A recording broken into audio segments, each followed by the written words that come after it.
Anyong Becky!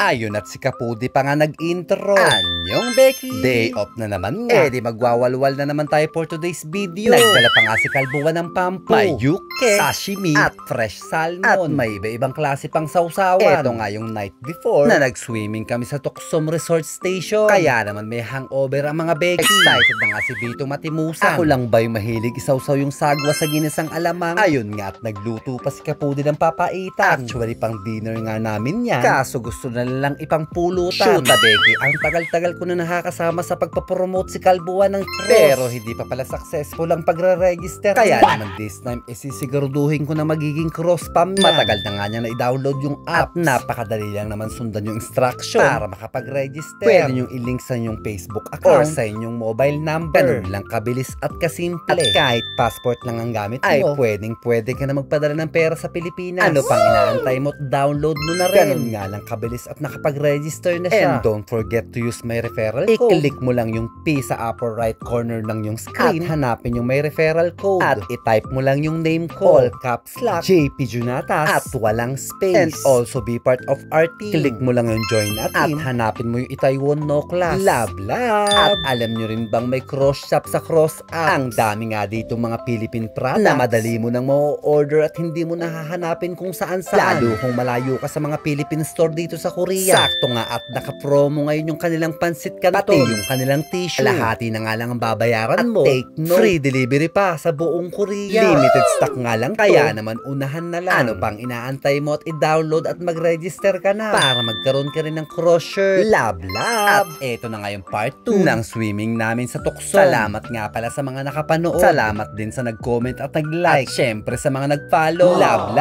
Kung hindi mo napanood, bumalik ka muna sa last upload ko. Charot! Paglabas nga namin ng subway station, malapit na kami dun sa restaurant na pupuntahan natin. Halatangang gutom na ang mga Becky. Ikaw ba naman mag-swimming at wala pang lunch? Kitang-kita pa nga ang view dito ng Seoul Tower. At 7 PM na nga that time, napakaliwanag pa rin. Andito na nga kami sa Gyeonggi-dan. At napagdesisyon na lang namin na lakarin. May namimigay pa nga ng leaflets at libreng dyaryo. At ang the best part, may libreng candy. After nga ng medyo mahabang lakaran, nandito na kami sa store ni Tita Lily. Napakalapit na nga lang nito sa Philippine Embassy. Kaya naman kung may sasadyain ka sa Philippine Embassy, try mo tong Lilis inasal ni Tita Lily. Siguradong hindi ka magsisisi. Pumasok na nga ang mga Becky. At pagpasok nga namin, walang tao. Alam naman ni Tita na papunta kami. Kaya naman naisip namin baka iniwanan bukas yung pintuan. At nung tinawagan ko paano daw kami nakapasok? Ayun pala at nakalimutang isarado yung pintuan. Buti na lang talaga Tita nasa Korea. Sa gutom nga namin, dumiretso kami sa kusina. Shoota Becky, may ginataang kalabasa. Hindi lang yan at may pahumba pa. Sa gutom ko nga tinimusan ko na. Tinikman ko nga at talagang napakasarap naman. Lalo nga akong nagutom at dagsalang na ako ng bahala ka nga dyan Tita at hindi na kita kayang antayin. Pinili pa nga namin yung malalaking part. At ayun nga at pinahiran ko na ng secret ingredient. Hindi na nga rin nakatiis si Bito at kumain na rin. At ininit na rin yung bulalo. Habang si Kapudi naman yung kasaba ang pinag-iinteresan. Halatang magutom na gutom na nga. At hindi nga lang chicken inasal lang meron dito. Marami rin ditong Philippine products na pwede mong bilhin. Mga items na hindi mo makikita rito sa Korea or yung walang katulad. Only in the Philippines lang mula nga sa mga chicheria, delata, mga sauce at noodles at hanggang sa alak meron nga dito. Pag big time pulang kabayo, meron ding mga gatas at hanggang sa mga juice meron din dito. Katulad na lang ng buko juice. Shoota Becky, dito ako napawaw. Halos lahat nga ng alak sa Pilipinas nandito na. Kung hindi sa Binyagan o Kasal doon ko lang nakikita yung San Miguel Beer. At dito nga kami dati na addict sa Emperador. At yung alak ng idol kong si Gin Bilog. At meron pang pundador. Bukod nga rin sa dried items, meron ding frozen items. Katulad na lang ng frozen longganisa, frozen bangus, at meron ding frozen galunggong. At sa Pilipinas talaga lahat galing yan. Ayun nga at meron ding frozen tocino, tender juicy hotdog, at marami pa talagang iba. Hindi ko na nga iisa-isahin at hindi na kasya sa vlog. At habang wala nga sila Tita, naisip na lang namin mamili at mag-grocery. Naalala ko tuloy nung high school life nung pabango na yan. At yung favorite kong movie, at cheese. Kung batang 90s ka rin makaka-relate. Syempre mang Tomas pang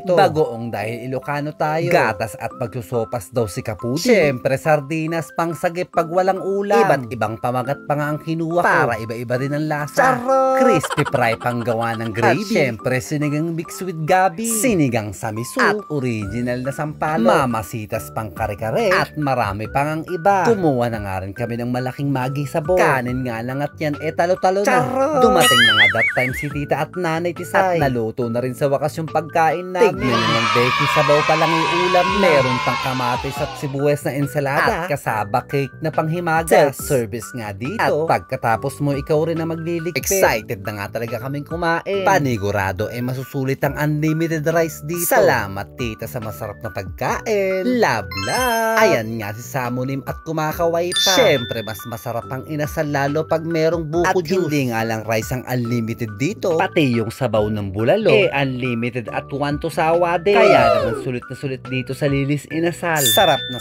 nga sa kain ng mga Becky. Para sa mga gusto mag-yaya or mag-reserve, kontakan nyo lang sila sa Facebook page Lilis Inasal. Or pwede nyo rin tawagan mismo si tita. Eto yung number. Tumatanggap din sila ng advance order. At kahit take out. At pwede rin kayo mag-celebrate ng kahit anong okasyon sa restaurant niya. Tignan nyo naman kung gaano kalambot yung laman ng bulalo niya. Talaga naman libreng sabaw lang yung ulam. Pati nga naman talaga yung sausawan napakasarap. Mapapa more rice ka talaga. Tignan nyo naman si Kapudi at napakaseryoso. At itong si Bito nagkamay na talaga. Sa gutom nga namin talaga napakasarap ng kain namin. At parang may nanay kaming chumichika habang kami kumakain. Namiss nga namin ang sobrang inasal mo tita. Busy nga sa trabaho hindi kami nakakapunta. At pagkatapos nga namin kumain binigyan kami ng maraming isda. May mga tilapia. At sobrang daming bangus. Ayun nga at pinaghati-hati na ni Bito. At hinati niya para sa apat. Sa amin ni Kapudi at kay Nanay Tisay. Sinabi na nga kami that time. Paano naman nagkaraoke pa at nag-enjoy kami sa restaurant. Nag-taxi na nga kami pa uwi ng Itaewon nang magkahiwalay na taxi. At hindi talaga kami kasya sa isa. Annyeong Becky!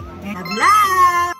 At pagdating nga namin dito sa bahay si Nanay Tisay ang nauna. At dahil busog pa kami, siya muna ang pinakain namin. Luto pa nga si baby ng pakbet, ginataang tambakol. At sarap na sarap naman si Nanay Tisay. Pagdating nga sa bahay, inayos ko na yung mga ginrocery namin. Nilagay sa cabinet at nirep yung pabalot ni tita na kasaba cake. At yung buto-buto na bulalo. Bihirang-bihira nga lang namin makasama tong si Nanay Tisay. At kahit pares kami ng day off, hindi madalas umuwi dito sa Itaewon. At tignan nyo naman kung gaano kadami yung bigay sa amin ni Tita Liling isda. Naisipan na nga muna namin linisin dito sa bahay bago nila ipag-uuwi. Shoot Becky, tignan naman kung gaano kadami. Malamang isang buwan yung isda ang ulam namin.